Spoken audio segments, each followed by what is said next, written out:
First up, with America formally returning to only having two genders, the trans community speaks out about the challenges of returning vaginas. In other election ceremony coverage, we interview the gay Indians suing Trump for cultural appropriation, with many conservatives wondering when the return to bigotry Democrats have been yelling about is going to happen. Many CEOs were present, with Lauren Sanchez making a bold appeal to the American people that instead of deporting adult female border crossers, we should invest in getting them gym memberships and implants. Next, Moderna receives $590 million for bird flu vaccine development, with NIH officials excited for the impact this will have on their retirement checks. It's your daily dose of misinformation, pulled from a lightly hemorrhoided asshole. It's today's Run Your Mouth!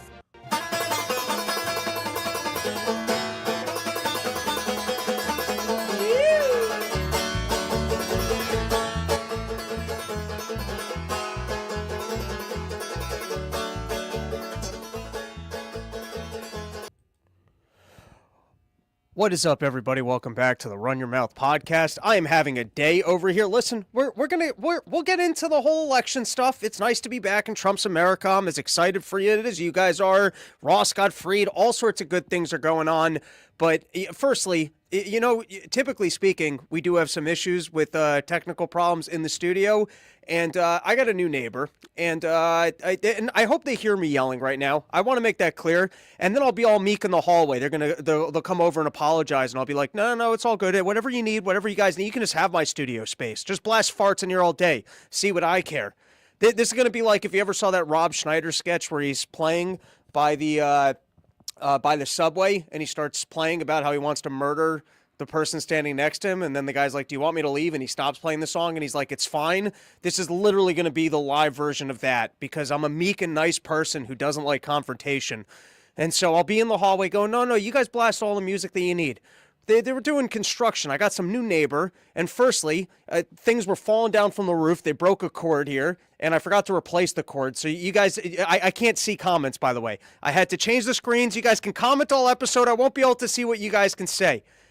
And so here's what we're going to do. Because I'm not going to live at first for a month. They're doing stuff. I keep having to mute microphones, and I'm just ignoring it. And now it seems like they finally settled in, decided that they're going to play loud, shitty techno music all day. And firstly, two can tango. You know how many speakers I have in this thing? I run live shows. I've got an entire soundboard in here. I might just start coming in the mornings before they open up that office, and I'll just blast some shittier music towards their direction. And you know what? Instead for these episodes, I'm going to go crazier and say, I hope they have clients. I hope that they're teaching a class over there and listening to this, because you know what I did? I put these headphones all the way up so I can't hear them anymore. I don't know to what extent I'm even screaming. Here's what I'm going to do. I'm going to get one of those Vietnam headphone things like they wear in choppers, so that for one, I needed to improve this microphone anyways. I'm getting sick of this microphone. So I'm going to get like a broadcast headset with a microphone right here so you guys don't have to hear whatever that stupid bullshit is.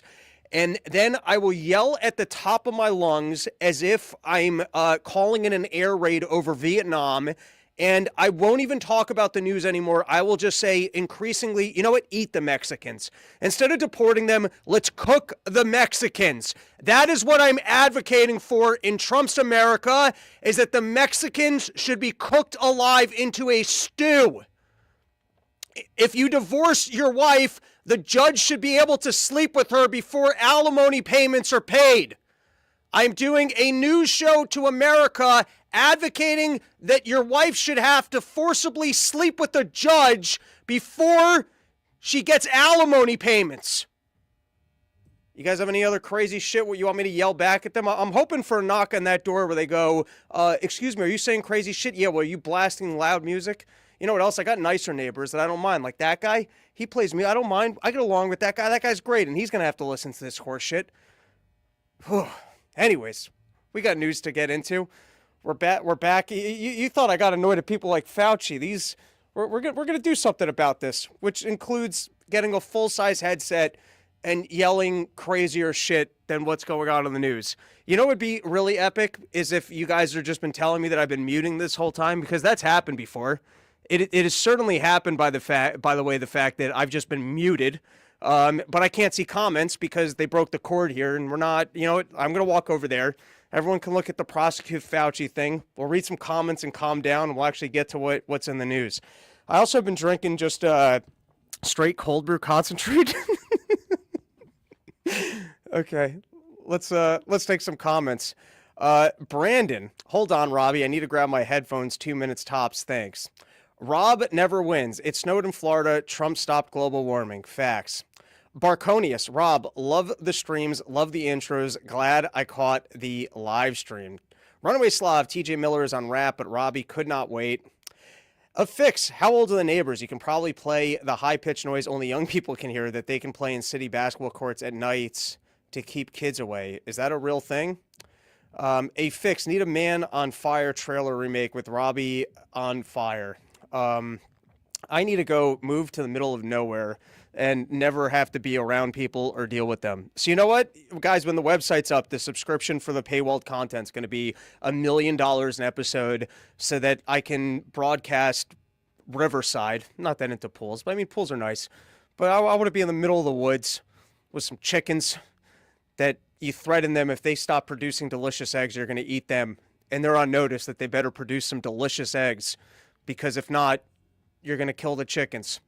All right, let's get into the show. And firstly, let's all calm down. Let's take a deep breath. We're going to live. I'll spend the rest of my life in what was a nice office, and I like listening to terrible, you know, now it's the stages of grief. Where I'm going from rage to acceptance of accepting that, yeah, you're going to have to listen to terrible techno music. All right, listen, everybody.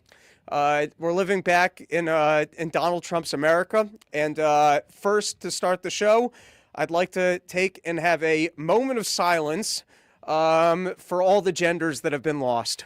Because, there were a lot of genders out there using a lot of restrooms. And now we've reduced it back down to 2. So let's all just take a moment of silence. And I won't be able to have silence. I'll have to have terrible techno music. And who knows, maybe the microphone will pick that up as well. But let's all just have a moment of silence for all the genders that were lost.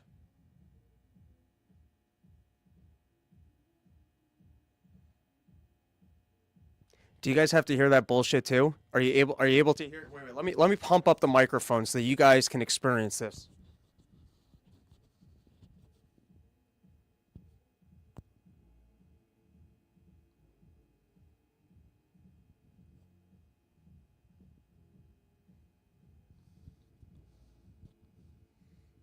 You know what's going to end up happening? I'm just going to start doing coke in the afternoon so that music makes sense.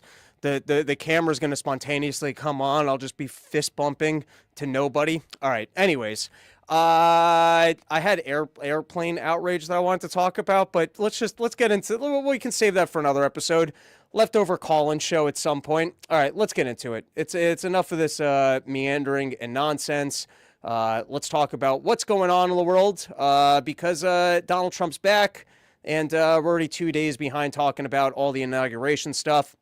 Firstly, I love the WWF bill signing, showing it off to the crowds, the theater of people. I might actually be looking at a doctored image here. But I think what we're witnessing with Donald Trump and this transition is that it speaks to how that government is too big, that changes in the president every 4 years should not be this impactful. It shouldn't have this much of an impact in our reality of the winners and the losers and where the money is flowing and the lives that we live. It shouldn't be that every 4 years, you transition to, hey, things are going to be affordable, or whoever's got special interest in windmills is going to make money. So, like, for example, think about and we're going to break down some of the things that have just changed in the last couple days. But let's start with January 6th. And for the years that we were being sold that these people need to be in jail. And so what? How many people was it? It was like 1,200 or so? I can't see the comments because those people broke my equipment. And I won't say anything. I'll just continue to go on this show and rage complain. Anyways, guys, it's not that big of a deal. It's not like I have ADD and every single time we start a topic, I'm going to hear that music and they get annoyed by it and decide that I have to comment on that instead of doing the show that I planned. I'm bigger and better than that, okay? I'm a 36-year-old man. I've learned how to control my ADD and not just get distracted and annoyed by random things that I can't control because I've decided to rent the cheaper studio space that a new neighbor could move into and decide to blast techno all day. I hope they're hearing this. I'm going to be annoyed if they didn't hear this. Maybe on the other side, they have another broadcaster who is also really obnoxious, and so they had to play that music to drown him out. And so I'm drowned out, or since I have the headphones on, I didn't even realize that they got louder. All right, guys, we have an episode. We're going to do the episode, okay? But think about the January 6th individuals who were just released from jail.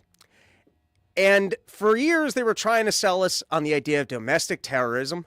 They were trying to sell us on the idea that these people tried to overtake our country, that the FBI and other government agencies had no involvement in orchestrating it. And now, 4 years later, they're just out of jail. And that doesn't play to the facts on the ground of what actually transpired that day. It doesn't play to a fair court system that these people got their days in court and a judge looked at what happened and said, I don't think this person needs to sit in jail. It speaks to the power of the presidency that one administration decided that they wanted to put all the resources into prosecuting these individuals, and they didn't want to prosecute all the people that burned down businesses, minority-owned businesses, to protest what happened with George Floyd. They didn't want to go after those individuals when they're burning federal buildings down in Portland or outside of buildings. They don't want to go out after those individuals. But you had an administration that decided that they did want to make a big stink out of what happened on January 6th. I mean, they took the they took the efforts to orchestrate the event, so why not milk it for everything that it's worth? If you're going to have such a successful television show of what looks like Donald Trump provoked so many domestic terrorists actually show up and take over the country and then go into a building, walk around and take pictures because having the building is not capture the flag where all of a sudden you own the government. And so they make a big show. They put all the resources into getting these people into jail. And then these people go to jail. And now the only reason that they're free is because we flipped the presidency. And I think that speaks to the problem of just how big and massive our federal government is, and that the president actually has too much power. And so let's continue with this storyline to start off. So this was from the New York Times, rewriting January 6th, because in their mind, this story had been right the way it was told the first time. These people were domestic terrorists, and now Donald Trump is abusing the power of the presidency to rewrite what happened on January 6th and make it seem like these people are innocent. And now, of course, what do? I mean, this to me, it's so, these were political prisoners, hundreds of which just walked in through an open door and then were punished because the system didn't like Donald Trump and failed to try and present him as being an insurrectionist leader, someone who undermined our democracy. The political power saw it as an opportunity to make it so that they didn't have to contend with Donald Trump again, and they could continue with their plans to try and go full-scale socialism, control us with credit scores, control us with health passports, control us by taking down any dissent from the internet, making sure that any business ventures that weren't part of the planned regime, where they get to make their cut for ESG scores, for carbon emissions, for green energy scams, for wars, any other businesses that were going to threaten or it just exist and offer value to the marketplace that wasn't a part of this government racket was going to have to go. And so first they tried with the whole COVID passport things. They tried taking over our lives with that. And then they tried censoring the internet, and they teased this domestic terrorism storyline and why government's going to need to have misinformation boards with singing Mary Poppin ladies. And so now the New York Times, as they say that Donald Trump is rewriting the storyline, they focus on the 6 individuals who actually committed violence that day and go, how Donald Trump let these people out. And okay, what about the 1,000? So are you saying that there's 1,000 people who did not commit any violence on that day? And so why aren't we investigating that story about all the nine? Are you guys of the New York Times only taking issue with 6 of the people being released from jail? And so are you saying that the other 1,000 of them, is it 1,000? Do I have that number right? Was it 1,200 individuals, or do I have that wrong? Someone in the comments section, I'll come take a look in a second. But isn't that the bigger storyline? All the other people? Fine. Let's say I admitted that these 6 people committed violence, that they got too suckered in by what the FBI had going on. They got too excited, or they were too afraid by the mayhem. But, that's the, there's a great book, if you never read it. I think it's from, it's just called Crowds. I might not even have that name right. But one of the things of the book is, one of the questions was, why is it that massive groups of people kind of seem to have a cohesive stupidity to them, and that they will, if you incite a riot, people will commit crimes as a part of the group that they would never do as individuals. But let's say we shelve all that and we just say that these 6 people, in fact, did something that was terribly wrong. So then what about the other 1,000 that were sitting in jail? Is that an admission of the fact that they were actually political prisoners and that they shouldn't have been there? All right, so let's take a look at some of the other changes. Because usually, I watch government and they just lie to me. They tell me that there will be inflation reduction, and then what it really is some sort of a plan to print all of the money and hand it to private industries for green energy initiatives that are going to drive up more costs. Or, they'll tell me that they're signing a reform for to remove misinformation from the internet, which is actually going to remove my content, which turns out to be true and right, to benefit their content, which is just government propaganda. Or it will be the Safety of America plan, which includes giving more money to Israel. Follow the science, which includes taking unproven vaccines that you will then have to give up your job if you don't submit and take. And that's usually what we see from government, is government, throwing a title on something which is almost certainly the opposite of what it actually does. And so in this case, it's nice to actually see Donald Trump sit there. And firstly, I love the way that he actually was taking in the documents. Let me play this, and you guys will tell me if we actually have sound. And I will go check the comments. Let me know if we have sound on this. Go ahead. Sir, this next order relates to the definition of birthright citizenship under the 14th Amendment of the United States. Yeah, that's a good one. Birthright. That's a big one. I'd said this on Part of the Problem as well, but I love the way that they were giving him these, and he's opening them like a bottle of wine in a restaurant, and they go, "Oh, this is a French chateau," and then he takes a whiff. He goes, "Oh, that's a nice one. We'll keep that one." And then they bring him the next one, and they open it up, and he takes a little sniff. He goes, "Oh yeah, the one that's going to actually kick the people out. Oh, the one that's so." Just to kind of give a recap of, and let me know if we had sound on that video, because I do have a bunch of videos that I'd like to play. Firstly, he got us out of the World Health Organization, which, great. The fact that they were trying to do this thing that even the United States of America shouldn't be able to make its own decisions if there's public health emergencies. We need to have more control by a one world government body organization that will have emergency powers that every single country will submit to. Because if there's one thing that we learned from COVID is that what we need is government to react in emergencies. If anything, the takeaway from COVID, it should be no emergency powers for government ever, because they'll abuse claiming emergency powers. But no, the WHO came out of that one and said what we need is an even more unified front the next time around. Initiatives to build the wall, end birthright citizenship, which, and then, of course, the cartel one. That might be the only one that's probably not good news. You don't want the cartel competing with our pharmaceutical companies for the drugs that kids will be taking.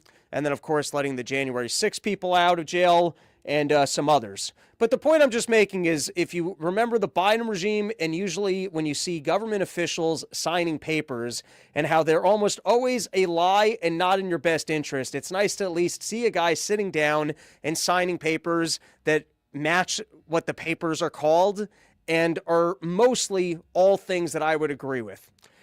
Now, I'm going to have to imagine that I really think we're at the end of the woke stupidity and otherwise, because politics is a business. And, the people on the Democrat side, I don't think they want to lose elections forever. I think their regime did rely on full internet censorship and that they lost that battle, and that plundering wealth and essentially using the Fed, and instead of being able to compete in the market, it was just your proximity to the Fed and your allegiance to the regime and the socialism that they wanted to put in front of us was the only way to make a living. And at the end of the day, we all would like some status. We'd all like to make a living. We'd all like to have honest jobs. And so if you're getting out of college and the only job that actually pays well is HR and DEI departments, you'll become an expert in HR and DEI departments. Whereas if you completely get rid of that stuff and you just have an open and free market and the good jobs are in welding, how many people are going to go out there and they're going to become welders? And so I think we don't quite see the full picture of how much of our lives is influenced by Fed money and your ability just to live a decent life, and the pathways and the roads that are made by just the Fed money. I think that's a lot of reason some of the smartest people go to Wall Street. It's because of the proximity that the banks have to the money when it's released from government through the Fed, and so it's worth more when they spend it before it makes its way into the marketplace and you see all the inflation, or it's the access that they have to credit to make investments that we don't have, or the ability just to be bailed out. All right. So anyways, the point I've been making and trying to make is I think we don't quite realize the impact that government has with the spending and the avenues that it then makes for success, which forces people into compliance so that they can get onto the highways for success, and that government should not be this big that every 4 years a presidential ticket can wield this much power and exert these changes of this magnitude. And so on that point, and I do want to take a comment and see if we have sound. Yes, sound is good. Thank you, sir. Okay, so first is Trump revokes security clearances of former intelligence officials. So if you remember, the last election, Donald Trump lost in part, not just because they rigged it, but I mean, forget if they completely rigged the actual vote counts, which perhaps they did. They certainly manipulated the election when they took down the Hunter Biden story. That was as good of an October surprise that's ever existed in all of politics. Was, hey, we've got the laptop of this kid who's making money, a lot of money, for jobs that he's unqualified for, and look at all these horrible pictures that's on it. And if anything, at least it starts making people aware of, is this guy who's talking about saving the soul of the country actually dirty? Is he actually a good individual? Why is his family such a mess? Is he actually that good of a manager, that good of a person, that good of a leader? Which is not to say that you can't be a good parent and end up with shitty kids. That can absolutely happen. But I think in terms of the sphere of politics, what happened with the Biden, and we'll never figure out the magnitude of the crimes that family committed because Joe just gave them all a pardon. But that was as good of a story that could turn. I mean, if you think about the fact that Hillary Clinton in part lost the election over the fact that the FBI said, hey, we're going to start looking into those emails again, and then how much bigger the scandal of the Hunter Biden laptop story was, and the idea of Burisma and whether or not Hunter Biden had been a career corrupt politician, and if he had abused being the vice president for personal profits and to help out his kid, and whether or not he's got some ins with the Communist China Party. I mean, all of these things would have been big stories, bombshells to the voters, but of course it got taken down from the internet on account of the fact that it had all the earmarks of a Russian operation. And so people were able to say, well, look, as the intelligence officials have said. And so I think all the intelligence officials deserve to be losing their security clearances. But talking to the magnitude of government, so 4 years ago, these people, the circle of stamp of approval, where since these people are part of the government, they then get to go, oh, look, it's the official government report that information is not true. And then you get the tech companies going, well, we have to remove that from the internet because the people who are endorsed by the government as, being the smartest, most reliable are saying that this information is not true. And then think of the profits that these people are probably able to make off the fact that they have security clearances. Think about the private industry jobs that they're probably able to get because they're winking a nod. Hey, I still have some ins in government. Hey, I might have access to information that other people don't have. Hey, I can go have a meeting with Lockheed and Martin, and then I can go walk into the CIA headquarters. So the point I'm trying to say is, once again, so these people go from having the stamp of approval of government, which then allows them to make profits that we otherwise wouldn't be able to have, information that we don't get to have. And then it's just one of the ways where people have lost their positions of power because 4 whole years later, Donald Trump wins the presidency, and so they lose their security clearances, which they should. U.S. is the largest contributor of the WHO. I think it was $1.3 billion a year. Now think about the WHO as an organization.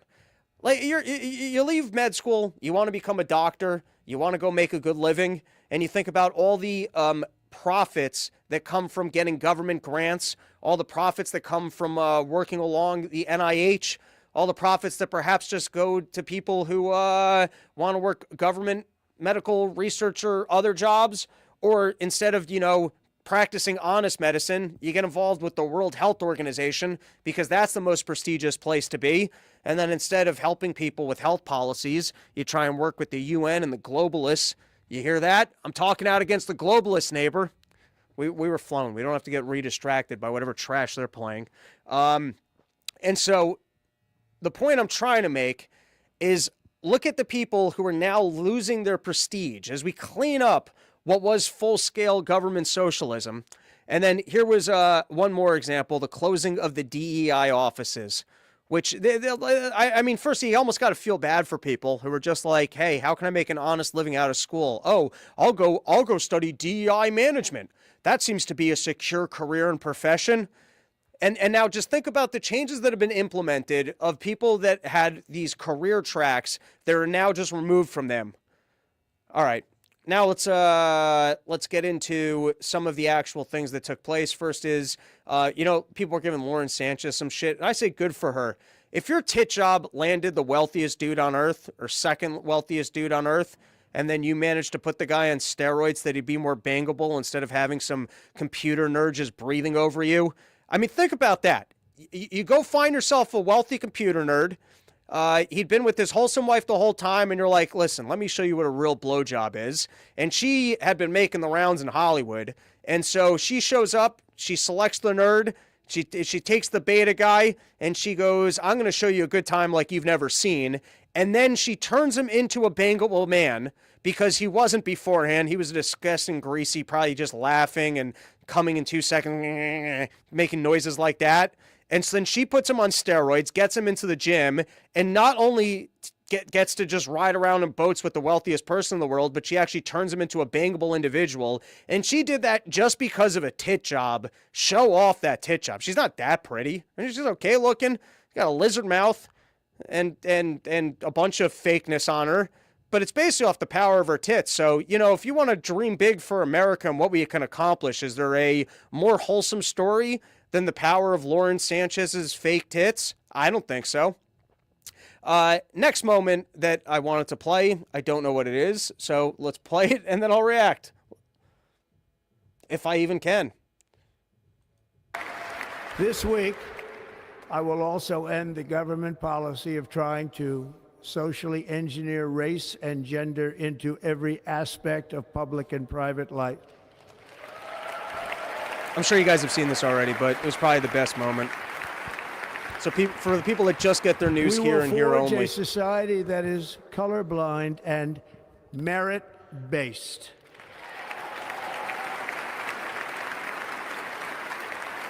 As of today, it will henceforth be the official policy of the United States government that there are only 2 genders, male and female.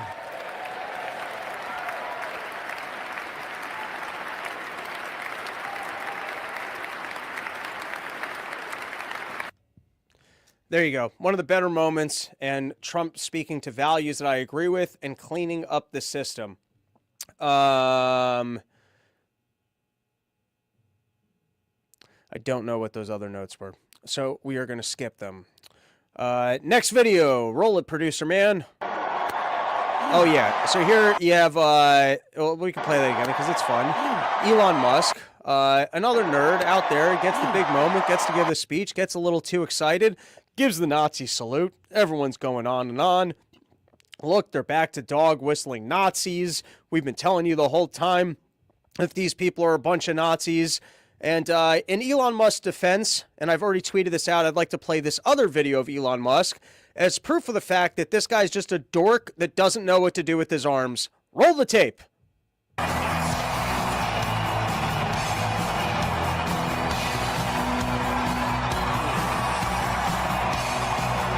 Never heard AC/DC before in his life. Dancing like a 4-year-old at a party. The AC/DC music comes on. I mean, that's even more fun than the Donald Trump dance. It doesn't even make sense. I mean, maybe if I had billions of dollars, I would be doing that dance also. It's like the guy did blow for his first time and turns back into... Tell me this doesn't feel like when you see footage at a wedding where they start playing AC/DC and there's some 4-year-old who's never heard the delicious licks of Angus Young before and starts dancing this way. Let's play that again.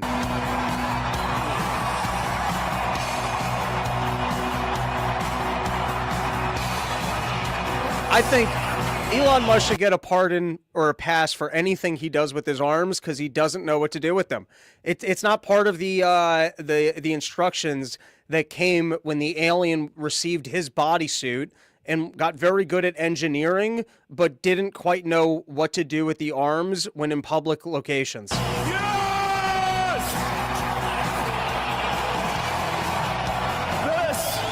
This is what victory feels like.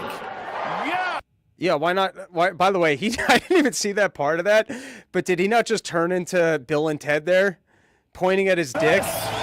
This is what victory feels like, man. Yeah, radical. And then, of course, you know, as certain individuals have to hop on the fact that what he did was clearly the sign of the fascism to come. So here, this is, you know, and it's nice because you can get spoon-fed these talking points right from Twitter, but this is so rich. And I don't know how government officials at this point don't have someone on their staff just to let them know, hey, you're on tape saying or doing the opposite. There's no one just to give them the heads up of like, hey, we're in a media landscape now where everything you do and say kind of gets logged and is pretty easily found. So you might just need a, like, a server. Am I contradicting myself? Hypocrite.com. And then you just check your statement or you check what you're going to say. And then it just lets you know when in the past you've made a competing statement. And then you can at least think like, oh, was there a way for me to sell this change? Is there a way for me to, is there a way that I can explain why my position here has changed on this one? Or am I just being a hypocrite? Someone should create that search engine for hypocrite.com. And it taps into your personal data, which we assign away our personal data all the time. You've done it every time you go into an app, and it just lets you know, hey, did I at one point in time do something that would indicate the exact opposite? So let's give this a read. It's from Acacia AOC. She got out of her bed, which she likes to do her broadcast from. Just to be clear, you are defending a Hail Hitler salute that was performed and repeated for emphasis and clarity. People can officially stop listening to you as any sort of reputable source of information now. You work for them. Thank you for making that crystal clear to all. And so now, here is the video of AOC, who also, you know, I guess isn't that great with her arms. Doesn't quite have the excuse that Elon Musk does because she's attractive. She's got Latin dance skills. We all saw that video of her, Boston College, dancing on a rooftop. She doesn't get the Elon Musk pass. But if we're living by a standard that repeatedly doing a Nazi salute makes you a Nazi, well then AOC needs to contend with this video. Roll the tape.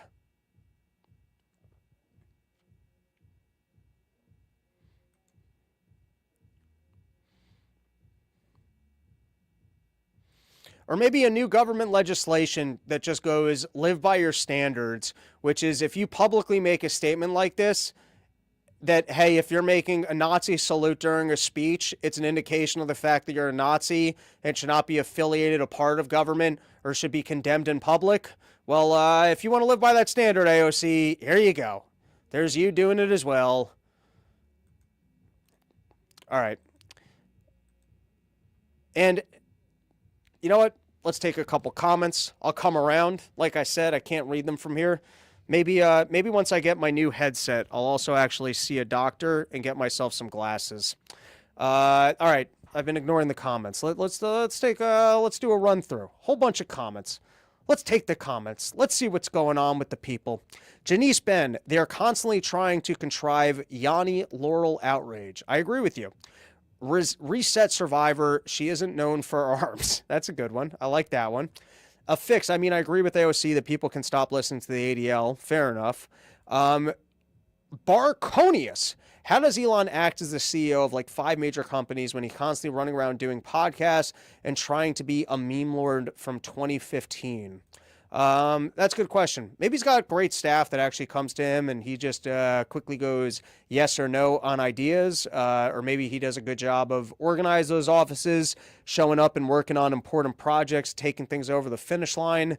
Or maybe he's just a big old shill who's really good at selling the market on the fact that he's an engineering wizard and the products that will never actually come out, he's good at hyping them so he can sell his options. Who knows? Or just good at getting government contracts and embedding himself into government so that, he can send up his satellites into space. Runaway_Slav. Robbie needs to see how American school children saluted the American flag during the Pledge of Allegiance before 1939.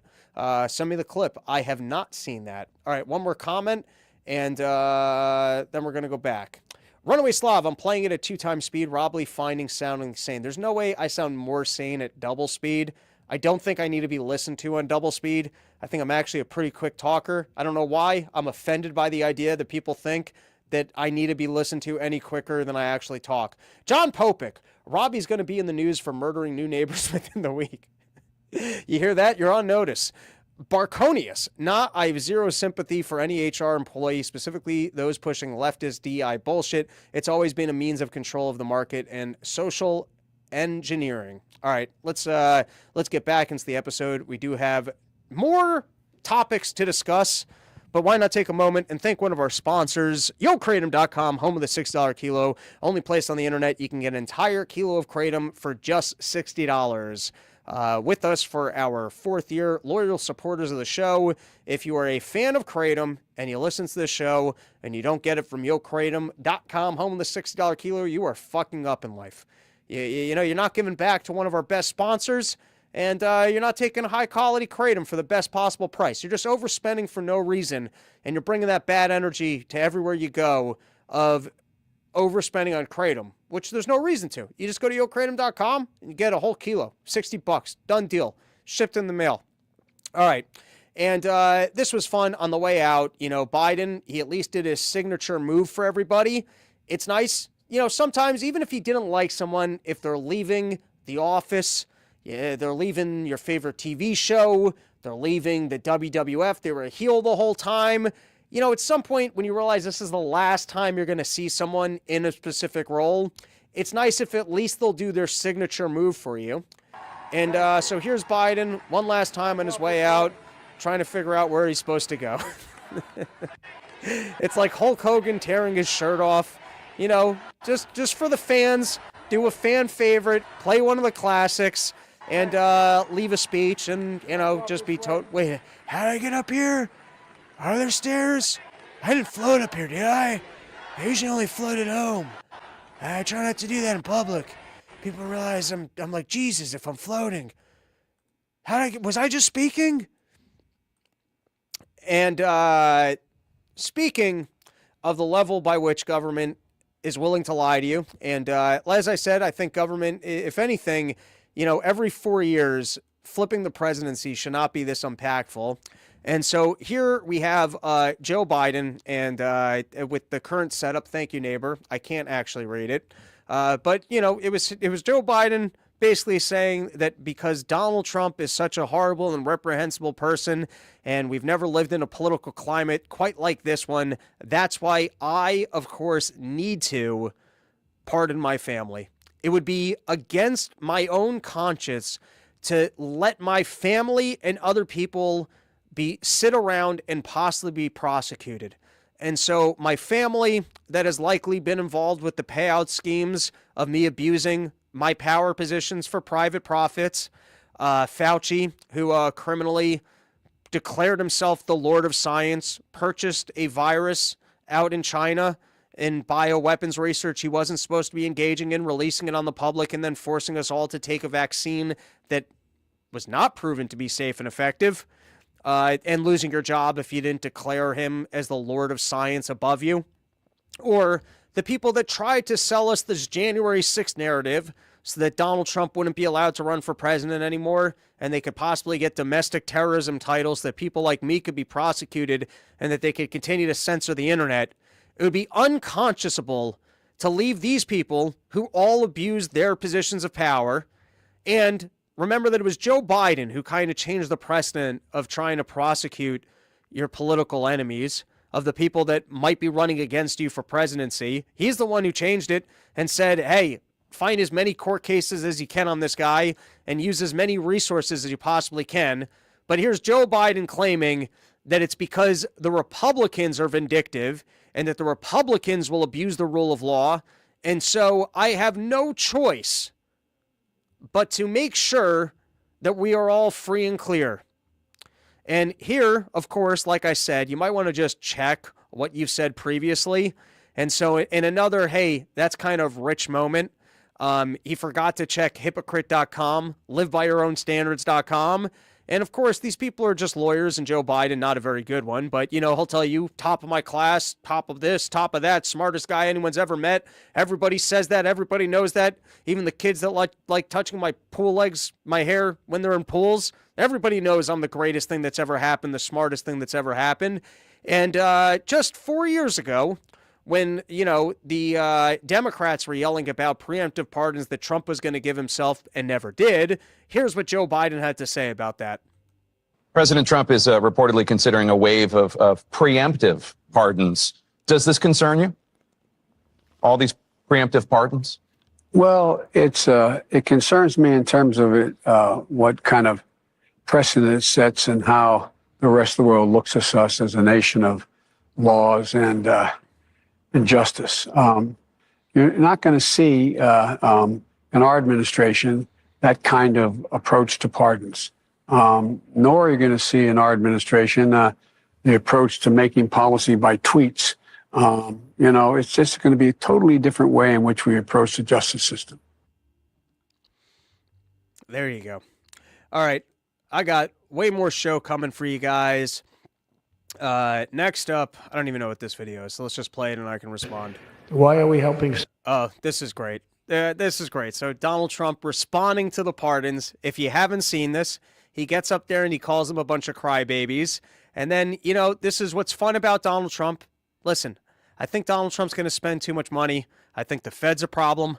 And I think that might even be the biggest issue.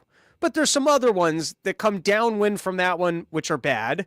One of them is obviously the amount of money that we spend on foreign entanglements so that the military-industrial complex can make its money. And so it's fun having Donald Trump, at least in this instance, being annoyed enough that he'll tell the truth. And so firstly, it's fun just to have Donald Trump up there going, they needed pardons because they're a bunch of crybabies, whiny crybabies, bunch of losers who cry and whine, and so they needed it, boo-boo, woo-woo-woo. So that's just fun. It's fun watching Donald Trump be able to tease the losers. And on top of that, though, because he's annoyed enough, he'll state the truth, and the American people can actually get a little bit of insight into how terrible government is, why it's too large, and how they're not working in your best interests, and how the Democrats have been lying to you over the last couple of years. Roll the tape. Some of the people, why are we helping Liz Cheney? I mean, Liz Cheney is a disaster. She's a crying lunatic and crying Adam Kinzinger. He's a super crying. I never saw the guy not crying. He's always crying. I look at him. I remember years ago he was actually on my side.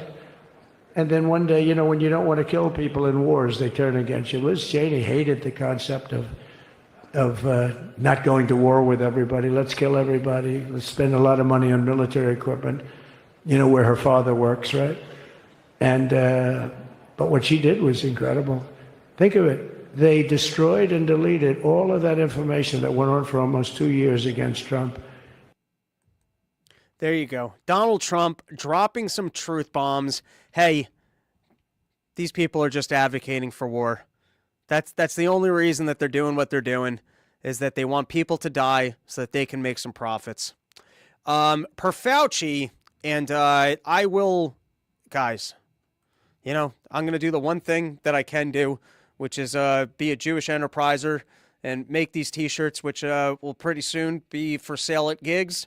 You can get yourself your Prosecute Fauci T-shirts and spread the word that this man, he doesn't even need to pay. We just need people to wake up and be educated to the fact that government is not working in your interest. They will lock you in your home. They will make it that you don't see your aging relatives before they die. They will make it that you can't attend their funeral. Your business that you spent years building, they will take from you and tell you that you're endangering the community if you just try and provide for your family. They will seize control. They will seize wealth. They will try and do everything they can to control you because they can. And if they can get away with it, they will. And they will push harder and further to try and control you to the extent that we allow them to. And that's why we need to not sit at home and go, oh, thank you, Lord of Science. Thank you, government, for coming into my life and saving me from something that wasn't a problem. If I stay home, do I get into heaven because that was me contributing? Remember, there's no points in heaven for government compliance. And that is the liberal sickness, is that people without religion, without true beliefs, they like to pretend that as long as they swear by the social cohesion, that's what they're doing. They're manipulating our DNA, which knows that we're better off as a society if we get along and we're not trying to kill and murder each other. And we understand that there's like a intrinsic kind of social credit score of, hey, is this person going to take and murder me and pillage my village? Or is he someone that I can collaborate and get along with? And so government tries to come around and they hijack that little code and system that we have and go, we're going to be the referees and tell you guys what are the indicators of people getting or not getting along. And so in this case, it was, hey, don't see your dying relatives. Don't send your kids to school to get an education. Quit trying to be healthy. Stay home and drink. Because the only way that you can show that you care for your fellow man is by being in compliance with our system. And we need to wake people up to the fact that government's not working in their interest. They're working for control and their own profits. They're sociopaths. That's what they are. The rest of us are playing by the rules of morality, and the sociopaths have learned that they can hijack this system and get us to be compliant so that they can take more and more power and control without consequence, because we see them as having, some spell. Well, it's not even see them. It's because they forcibly will take your income, your job, your degrees, your credentials, and your licenses, unless you go, yes, Fauci, you are the Lord of Science. Oh, great savior of humanity, who kept us from this disease that he purchased in a lab in China, which was against the law. And so I just think we need, same as Donald Trump just called out the military-industrial complex and lets you know, hey, this Cheney family, remember the Cheney family, the people that got us all involved in that Osama bin Laden hunt for 20 years? The guy who got us involved in that racket? Believe me, he doesn't care about the fact that he thinks I'm going to be a dictator for day one.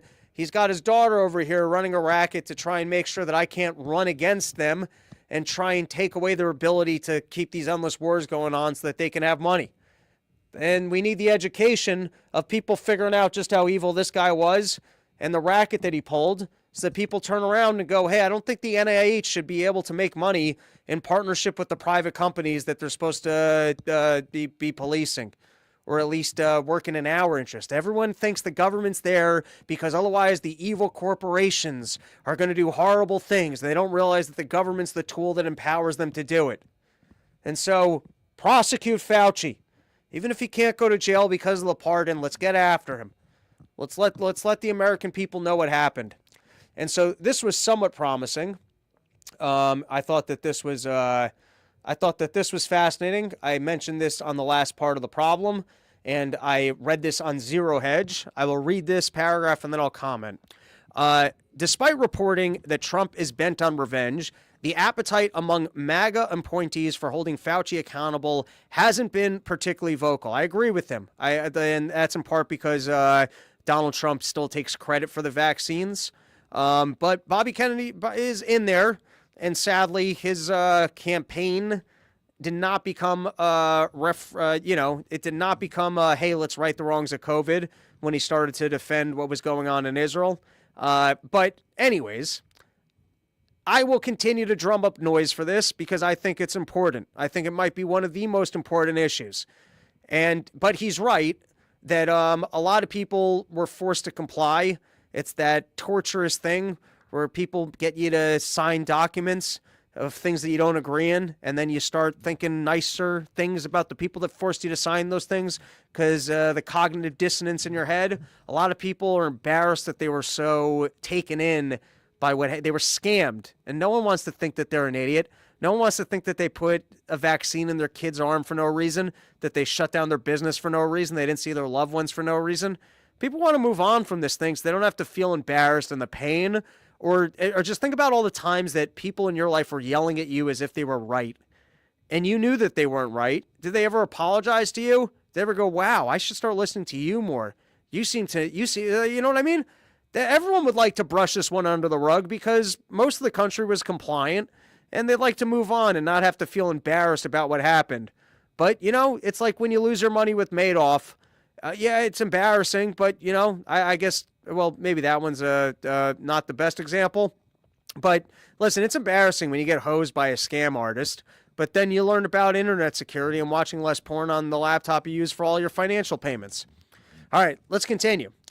But former Senate investigator Jason Foster, who now runs the whistleblower nonprofit Empower Oversight, says that Biden's pardon creates new legal jeopardy for Fauci. Senator Rand Paul has vowed to continue investigating the COVID origin questions, and sources tell Real Clear Investigations that Senator Ron Johnson, who is great on the COVID stuff, and I've also heard him be great on the military-industrial complex. I hope to meet him one day, and I'd love to get him on this podcast, even though I don't think I'd reach out, and I think anyone who actually has a real job in politics would probably be a mistake for them to do this. Him and Thomas Massey would be the top two names I'd love to have on Run Your Mouth. And personal favorites. Let's continue. Ron Johnson and House Republican investigators plan to do so as well. When testifying in those inquiries or answering written depositions, Fauci will be unable to dodge questions by invoking his Fifth Amendment protections against self-incrimination. They can ask him if he lied before, replow old ground, Foster said, and if he lies about any prior lie, he can be prosecuted for that or held in contempt. So now you could actually just ask the guy, hey, did you lie? What did you lie about? Or did you purchase this thing? Did you know from the beginning it was from a lab? Did you actually have evidence that these vaccines were going to work well? And now, if you can prove that he was lying, which I believe that you can, we've got his emails, and you'll have a lot more investigating power this time around. Well, now you can just bring him in and go, hey, did you lie to us before? What did you lie about? And then maybe at least we get the truth squealed on national television, and you leave them alone, but we can educate the masses to the fact that, look at what government will do. They'll take your life, they'll take your job, they'll make it that you can't see your dying relatives. They'll separate families for the elderly to die because they're left alone and pretend like they were doing that for people's health. They'll keep you from getting your cancer diagnosis and pretend like that was for your health. They'll keep... all right, that's enough examples. All right, moving on. And before we move on, let's take a couple comments and plug another sponsor of our show, Sheath.com. Guys, most comfortable underwear I've ever worn in my entire life. I've been talking about it for a while. If you're a fan of the show, I'm shocked if you haven't tried it.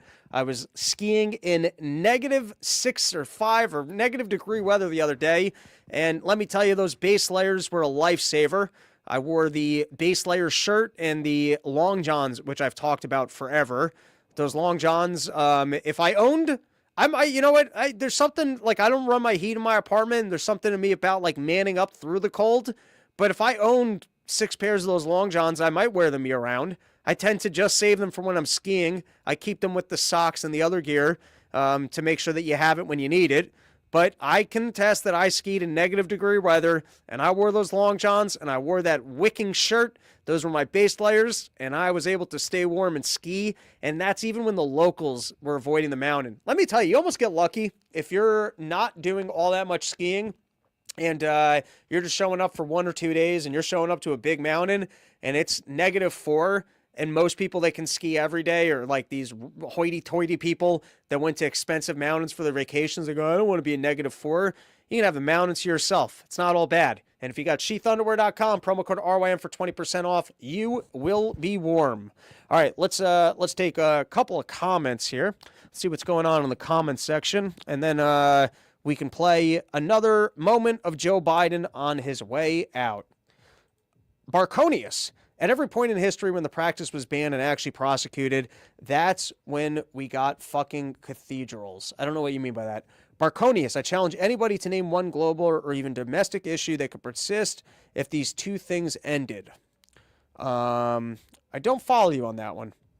Nemo Liberty. Robbie, I love the episode timing. Perfect for my lunch break. You're welcome. I knew that you were out there and that you were interested in a lunchtime episode, and that's why I did it. Matzo balls. Laughing my ass off, Slav. What did Slav say that was so funny? I must have missed the comment. Here we go. I think this was it.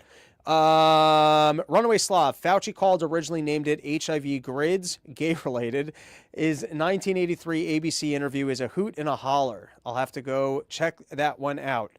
Matzo balls. Ooh, Robbie. Prosecute Fauci might be my new favorite T-shirt to wear to comedy shows in liberal-ass Chicago. Thank you, sir. I'm going to be making them available. Matzo balls. How were your hands, though, Robbie? I skied for a week at -20 and all my knuckles cracked open and were bleeding. I currently do have 2 cracked open bloody knuckles. But my hands were fine. I did have a bad moment with my feet at one point before I was wearing the feet warmers. My hands were fine. I have a pair of mittens that are waterproof. They're not particularly warm or insulated, but they're waterproof. They're a ski brand. And then I wear a thicker glove inside that glove with a heat pad, and my hands, no problem whatsoever. Like literally, they weren't even cold. And I've had cold hands before. Hands, totally warm. Everything was totally warm except on the first day. We can talk about this for a second. On the first day, I did not put toe warmers into my boot. I was skiing in new boots. I've never skied with toe warmers before. I've never bothered with them. I didn't know. It seemed to me like they didn't actually fit in the boot when I first tried, because I give up on things really easily. I tried putting it on the bottom. My foot didn't. It crumpled up the second I put my foot in. I'm like, this seems annoying. I don't know why anyone wears these. And I threw it out. And then I'm skiing, and I'm having a good time. To start out, I skied Big Sky, which I have to return to Big Sky because I skied 2 mountains. The second one, I promised people I wouldn't mention the mountain. They said, hey, this thing's locals only. You don't tell nobody. And so I went to Big Sky the first day, and everyone wouldn't shut up about this locals only mountain.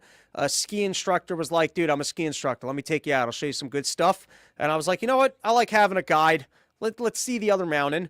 But now Big Sky's on my mind because the first day I was there, I typically, you get to a big mountain, you want to get right off those main lifts you want to get over.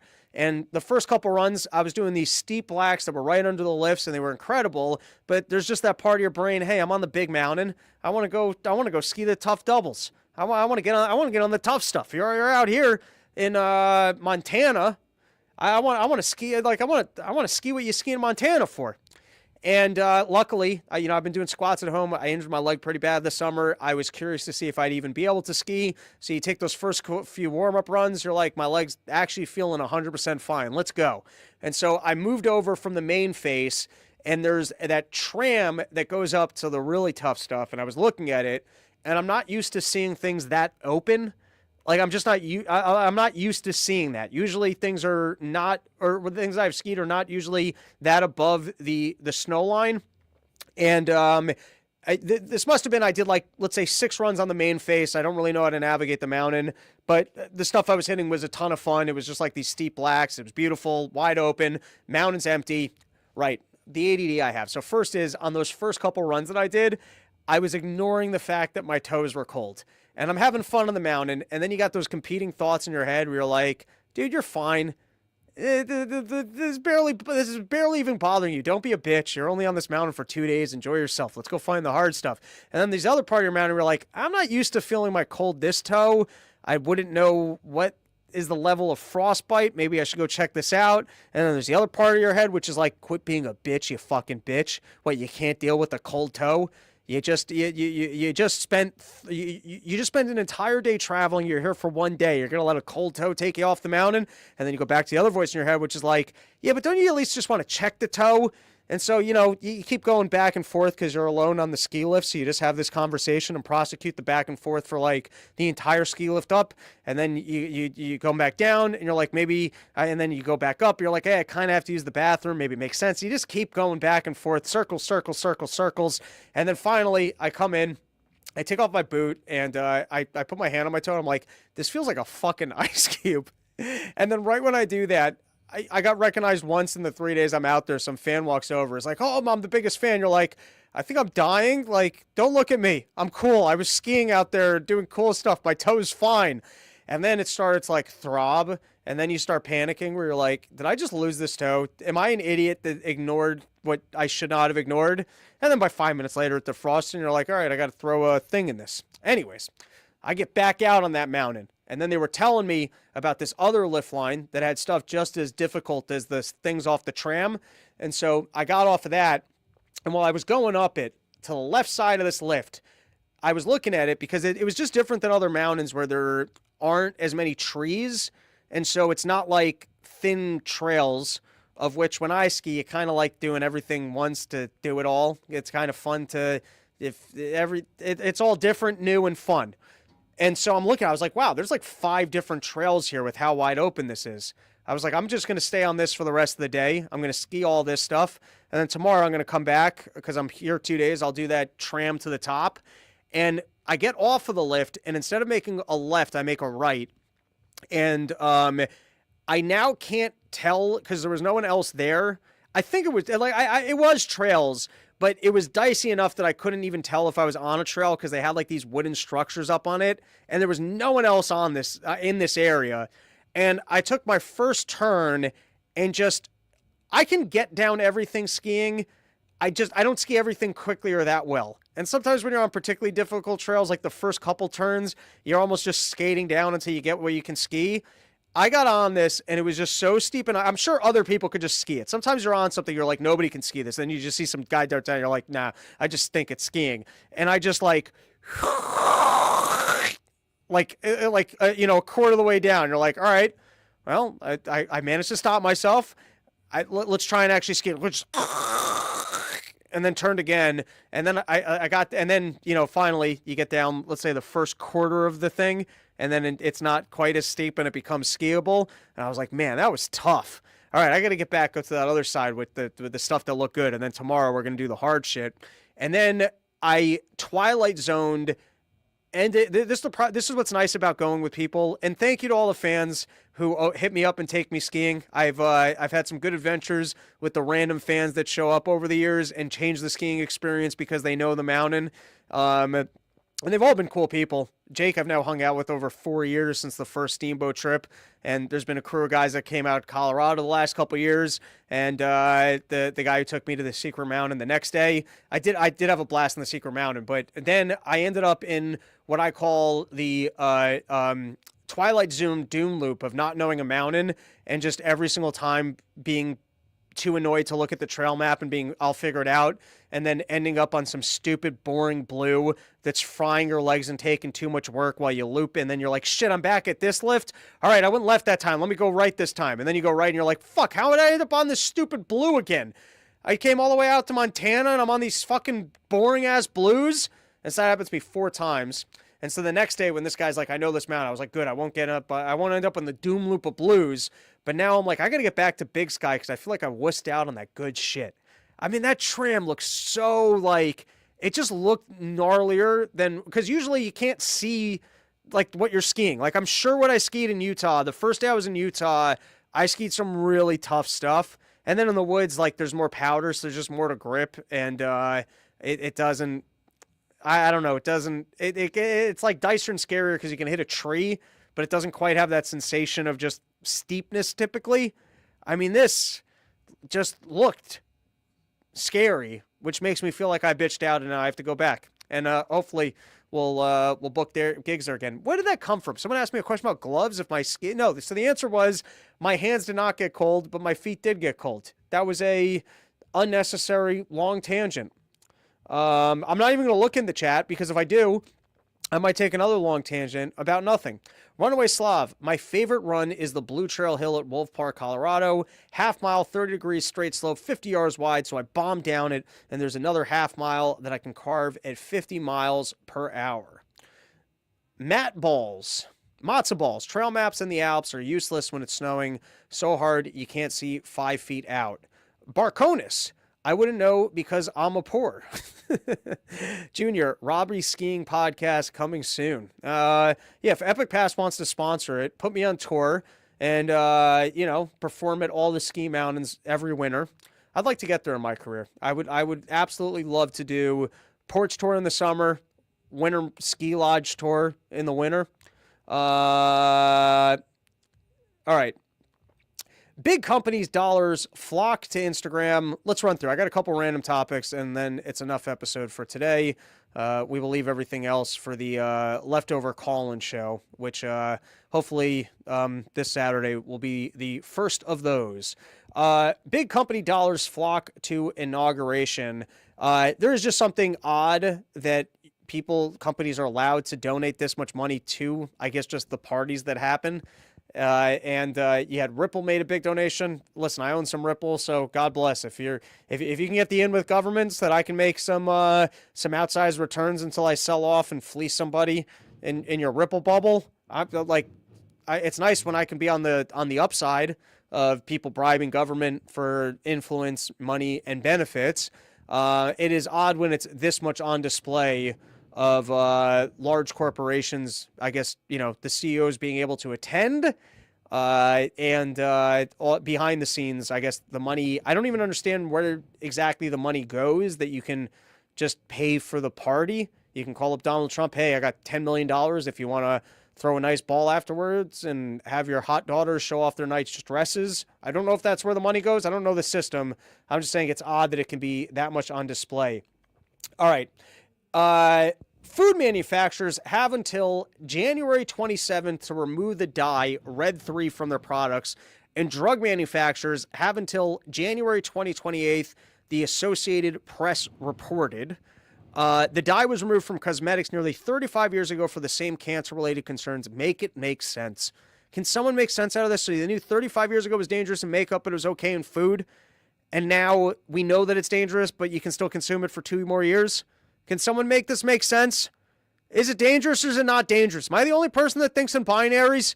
Isn't this a yes or no? Hey, is that bad for me? And there's no reason for it to be in the food? In which case, take it the fuck out of the food? Or is it just not really a problem? And it's important that when I eat Trix, there's a bright flavored red colored one in there. When kids have candy, it's not enough that it just is candy and sugar and has all the other chemicals in there that makes it delicious. It also needs to be brightly flavored red. Is it dangerous or not? Did 35 years ago you guys knew that it was dangerous and then you left it on the market and now you're finally why now are you concluding it's dangerous? We all know what it is. It's that childish thing. It's the thing that I yelled about with Stephen Colbert when it didn't matter anymore. Jon Stewart can come up on there with great jokes about how it clearly was a lab leak. Because and then they get to pretend like, no, our systems work perfectly. Look, the comedian is making fun of 2 years too late. No, this isn't, oh wow, if I watch the Colbert show, I'll get the satire that informs me when the government's lying. Yeah, you'll get it when it's safe and you're allowed to know that information now. Or same here, so RFK Jr., an outsider, is going to come into government, and so immediately they get rid of some of the low-hanging fruit talking points, such as red food dye that I guess causes cancer, and there was no reason for there to be there. And then they get to pretend like, no, it has nothing to do with that guy. We were always going to get rid of that. We've had a perfectly good system here the whole time. We know how to correct these things. Sure, we knew 35 years ago it was too dangerous for makeup. We kept it in the food that you were giving to your kid, and we're going to let it stick around for 2 more years. Can someone make sense out of that one for me? Next, I now believe in aliens. I'm coming out as an alien believer. And the reason I believe in aliens is that for 2 weeks in New Jersey, there were blinking lights, and then they set California on fire so that we would stop talking about it. And that's the ADD of this thing. what happened in Jersey? Are we no longer concerned? The aliens left. They just hung out for 2 weeks. No one's like, think about that. For 2 weeks, we were all going, is there an alien invasion? Are there government crafts? Why are there things in our skies that we're not aware of? Is China bitching us out and letting us know that they have the technology to get past all of our stuff and that they can take out the White House? And then 1 week later, everyone just ADD'd, ooh, fires. And then that was the end of that. Ooh, election. That was the end of that. We didn't solve it. We just panicked for a week. Is that what we do now? No answers, panic for a week, move on to the next thing. Or is that Newsom's plan where he's like, shit, I gotta go fly some drones over New Jersey so that they stop talking about how I fucked up these fires? All right, last topic for today. This one's a little less funny, so we'll tone it back a little bit. All right, everything I've condemned what Israel's been doing in Gaza. I continue to say you can't just kill innocent civilians. And some of the images that you've seen from Gaza, you're like, how do you even excuse this as, well, we had to go after Hamas, and so we leveled everybody's homes.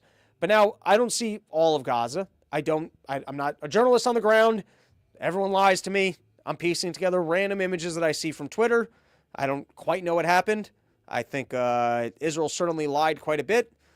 They certainly took out hospitals saying that they were main bases.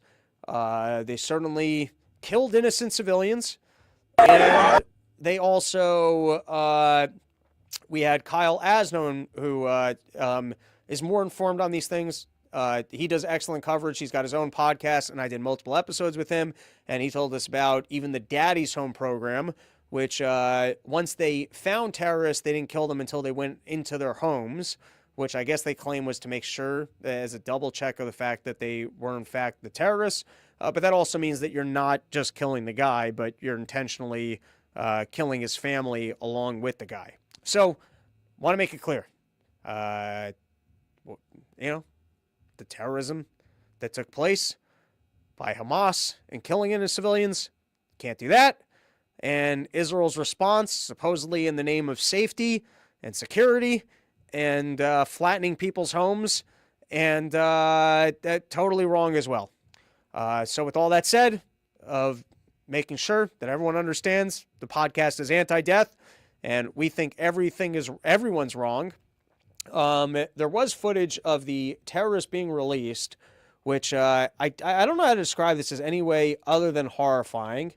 And perhaps you want to play it down as that these people are just happy that they're getting a ceasefire.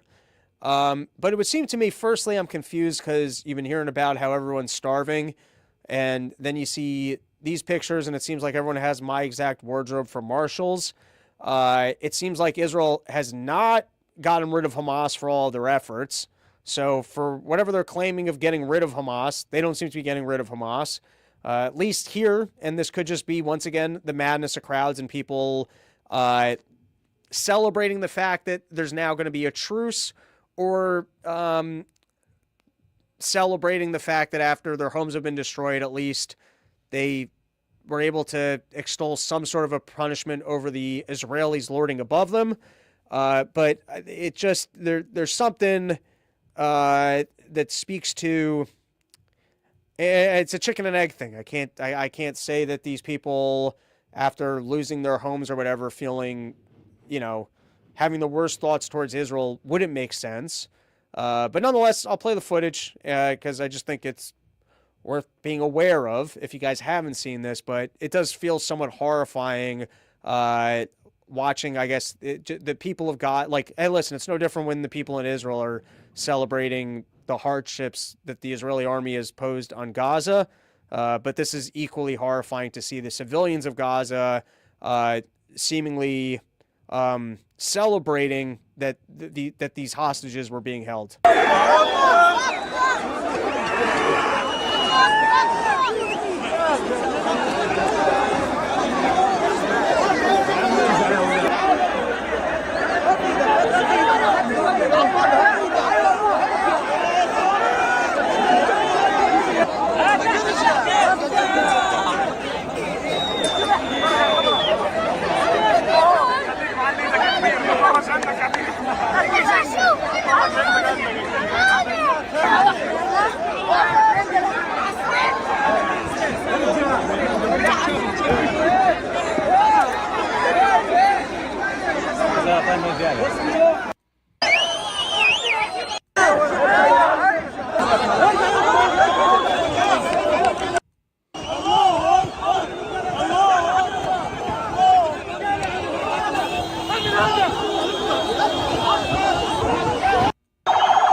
commentary on that. That is our episode.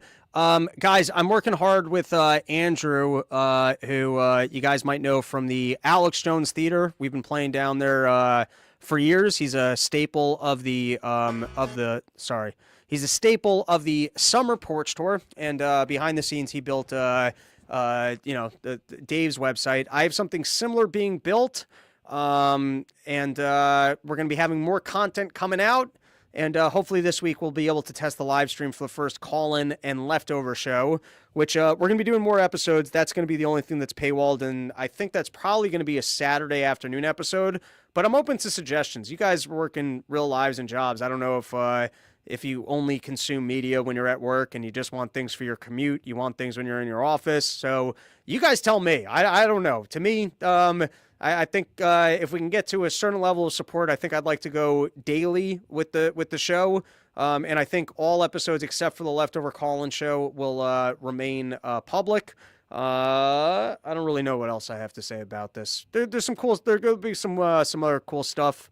And I'm going to get myself a new headset for the next episode so that I don't have to listen to that bullshit.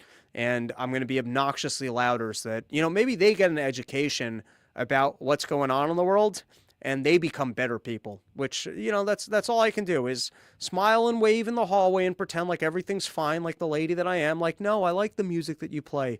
No, are you bothering me? No, you're not bothering me. And then come on here and yell about how I hope that they fall out of their windows. And the next person that occupies that space has better etiquette. Ship them to Gaza. That's what I say. Hey, Israeli military. All right, that is our episode. Thanks for hanging out. Be on the lookout. Another thing. While I'm just rambling, I think I want to get rid of the Run Your Mouth podcast YouTube page and filter everyone into the Robbie the Fire page. If currently you're one of the loyal Spotify listeners, who there's a lot of you guys, make sure to follow me on social media, Robbie the Fire. I've been putting out a lot of sketches, and I think the intro jokes I might roll off of the show and just do independently as its own thing with the sketches, and to be higher volume on episodes. So if you don't currently, Robbie the Fire, all one word, on YouTube, go subscribe to that channel. I think in the near future, I'm going to get rid of the Run Your Mouth podcast channel so that maybe we can court a little more favor with the algorithm as we have more viewers on the platform.